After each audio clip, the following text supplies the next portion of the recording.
Os movimentos civis LGBTQIA+, defendem a aceitação de pessoas lésbicas, gays, bissexuais, travestis, transexuais, transgêneros, pansexuais, queer, intersexo e assexuais.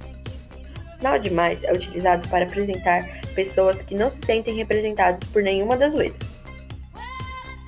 Embora não haja uma organização central de representantes, todos os interesses dos pertencentes ao movimento, as organizações de direitos LGBTs, são numerosos e estão espalhados por vários países do mundo. Os movimentos são compostos por uma ampla gama de ativismo político e cultural, incluindo pesquisa acadêmica, grupos sociais, mídia e arte. O movimento brasileiro nasce no final dos anos 70, predominantemente formado por homens homossexuais. E logo nos primeiros anos de atividade, as lésbicas também começam a se afirmar como sujeito político relativamente autônomo. Nas décadas seguintes, travestis e transexuais passam a participar de modo mais orgânico. E no início dos anos 2000, são os e as bissexuais que começam a se fazer visíveis e a cobrar o reconhecimento do movimento.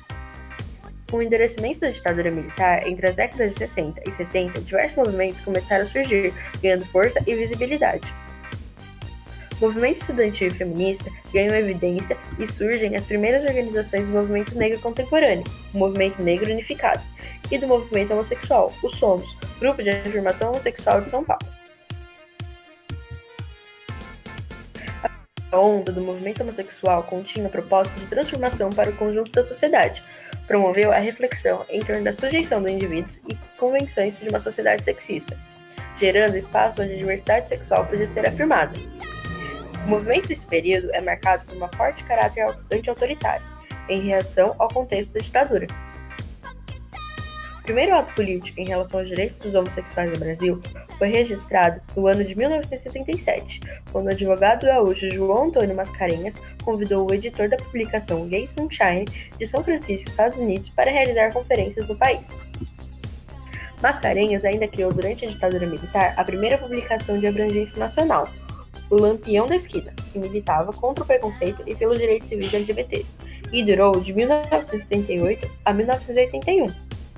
Em 1979, num dos primeiros encontros de homossexuais militantes no Rio de Janeiro, as resoluções foram a reivindicação da inclusão do respeito à orientação sexual na Constituição Federal, campanhas para retirar a homossexualidade da lista de doenças e a convocação de um primeiro encontro de um grupo de homossexuais organizado que aconteceu em São Paulo, em abril de 1980.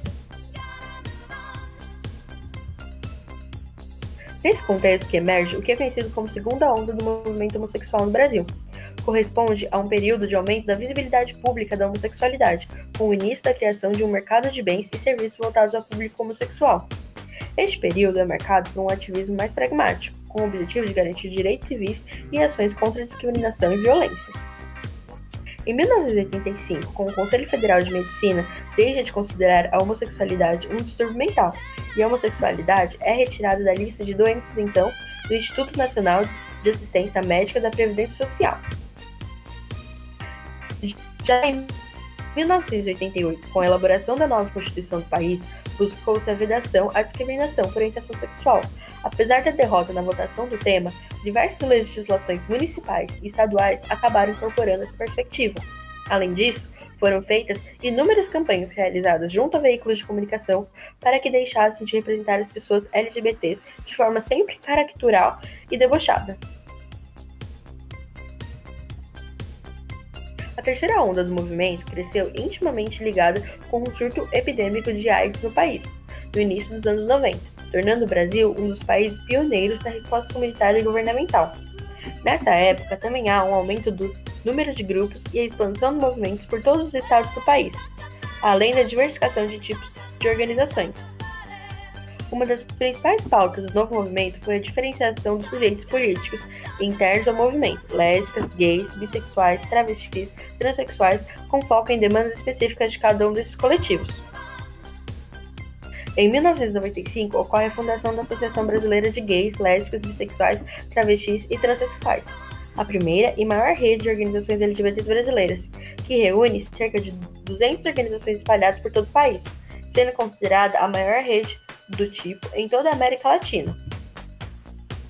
Atualmente, a ABGLT é uma organização brasileira que tem como objetivo e missão promover ações que garantam a cidadania e os direitos humanos de LGBTs, contribuindo para a construção de uma sociedade democrática, na qual nenhuma pessoa seja submetida a qualquer forma de discriminação, coerção e violência, em razão de suas orientações sexuais e identidade de gênero.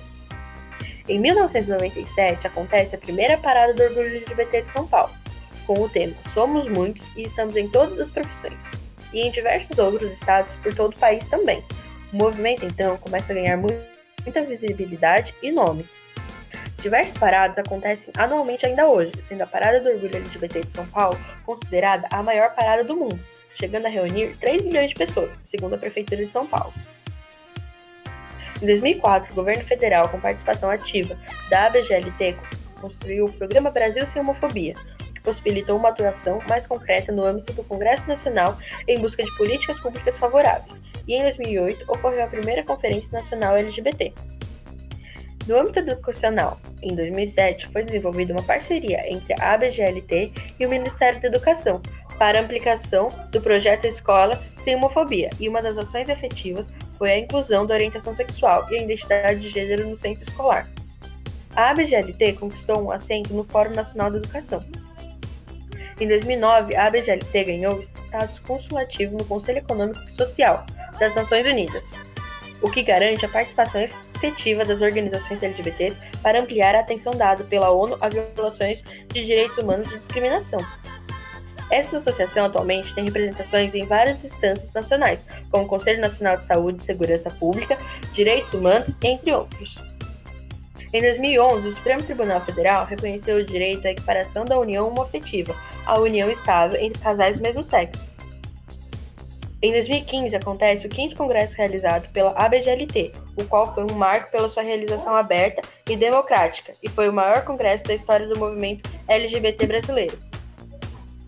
Existem muitas ações de visibilidade de massa, com mais de 250 paradas no Brasil por ano. Por fim, mesmo com alguns direitos conquistados, o Brasil vive uma reação conservadora contra essas conquistas e possui índices alarmantes de assassinato de pessoas LGBTs por crime de ódio. Mesmo com mais de 40 anos de luta, há muitos desafios a serem superados.